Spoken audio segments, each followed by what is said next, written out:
Hey guys, so welcome to this unboxing for a G502 Hero Logitech mouse. I did buy this from Amazon UK. I did recently buy a G402, which is an excellent mouse.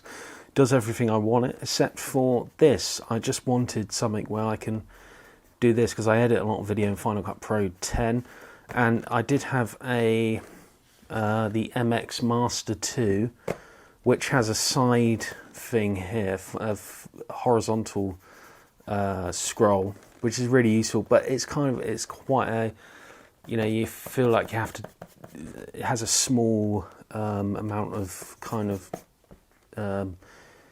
give on it, I suppose. The wheel's not very big, so you, but with this, hopefully, if I just do that, it'll just go through the timeline. Previous to this, I was using the £12 Logitech mouse, which is just a basic one, but I just just want something that's better for video editing. So this might be it. I've gone for wide as well, because with the MX Master mouse, after about 2 months, I was using the 2.4 gigahertz Logitech receiver with a 2010 Mac Pro, and what I found was that the cursor was jittery. Probably from interference, because it's on the same Wi-Fi network as most other stuff. I did put the mouse directly on top of the Mac and it was fine, so I think it's just an interference thing. But I sent that back, well, I actually sold it on eBay, because Logitech, they have a convoluted return policy where you have to contact Amazon. So this is a G502. Let's get it unboxed.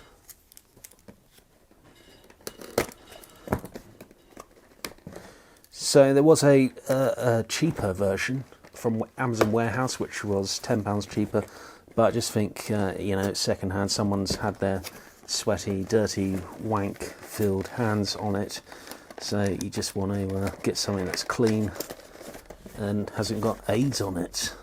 There we go. Classic unboxing here, ripping it open.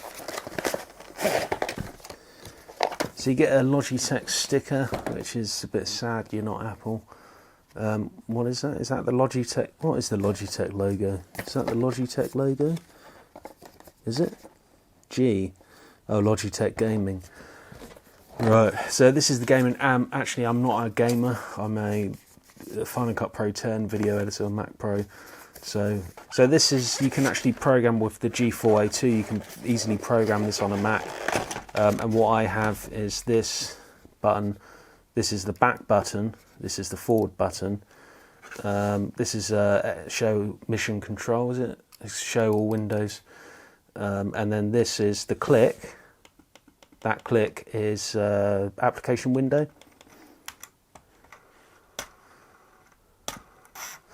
So with this, you've got so if you press that button, it turns this into a continuous spinning wheel thing, so you can just, if you've got a massive document, you can just go straight down the page.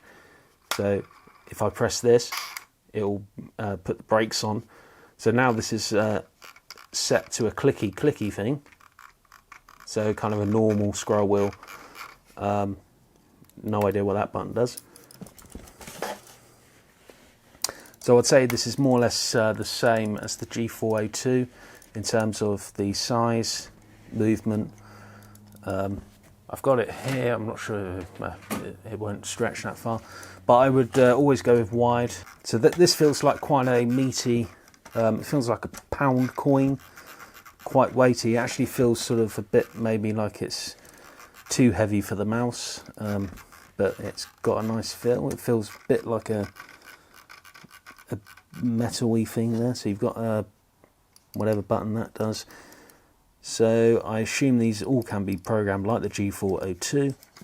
So again, with this as well, you can actually add weight to it if you wanted to, if you're a hardcore gamer.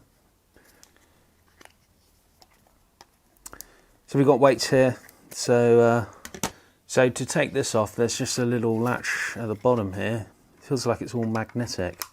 I haven't read the manual. I haven't looked at anything online. So you can just put these here. Put a couple there. They look like they're all the same size.